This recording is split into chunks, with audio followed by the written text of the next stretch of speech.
السلام عليكم ورحمة الله وبركاته.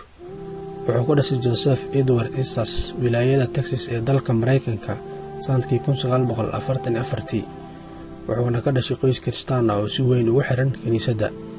Carruurnimadiisii wuxuu ku biiray iskuul ku yaala magaalada Houston sanadkii 1949 markii uu qaan gaaray ayuu bilaabay inuu booqdo kaniisadaha kala duwan akhriyana Baybalada kala gedisan kadibna wuxuu u soo dusay diimaha kale wuxuuna daraasayay buudiyaha Hinduuga iyo diinta Yahuudda.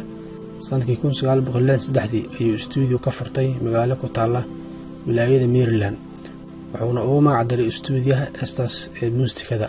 wuxuu qaatay Joseph shahaadada masterka kadibna wuxuu qaatay PhD oo ka diyaariyay buug cilmiga caqiidada. wuxuu ka mid noqday wadaadadii Kiristaanka ee ugu weynaa dalka Mareykanka.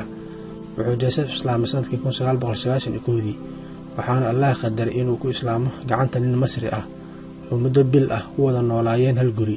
Joseph waxaa la islaamay xaaskiisa iyo xubno kale oo ka mid ah qaraabadiisa. wuxuu bilaabay Joseph barashada luqadda Carabiga iyo mabaadi'da diinta Islaamka ilaa iyo sanadkii 1998 wuxuuna diinta ka bartay dalalka Masar iyo Morocco. Joseph magaciisa ayuu iska bedelay markii uu islaamay wuxuuna la baxay magaca hadda uu caanka ku noqday ee ah Yuusuf macaanka tawxiidka meel lama fariisan ee wuxuu bilaabay dadka gaalada ah inuu ugu yeero diinta Islaamka waxaana soo wajahay mashaakilaad iyo caqabado badan laakiin sidaas ay tahay uu ka gudbay. gacantiisa waxaa ku soo islaamay dad badan oo ku jiray mugdiga gaalnimada una soo baxay nuurka Islaamka. usluubka shiiqiisu oo isticmaala marka uu muxaadareynayo ayaa ka dhigtay in uu jeclaado qof walba oo dhageysta kelmadiisa wuxuuna adeegsadaa kelmado sahlan oo Ingiriis ah oo ku cabirayo wanaagga diinta Islaamka. 6 sano ayuu ahaa madaxa midowga muslimiinta Mareykanka.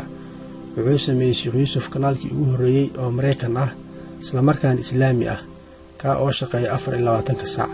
mar la weydiiyay Sheekh Yuusuf maxaad u islaamtay ayuu ku jawaabay jawaab fudud oo ahayd Islaamku wuxuu iga jawaabay dhammaan su'aalihii maskaxdeeda ku wareeganayay isla markaana ka jawaabi waayeen diimaha kale.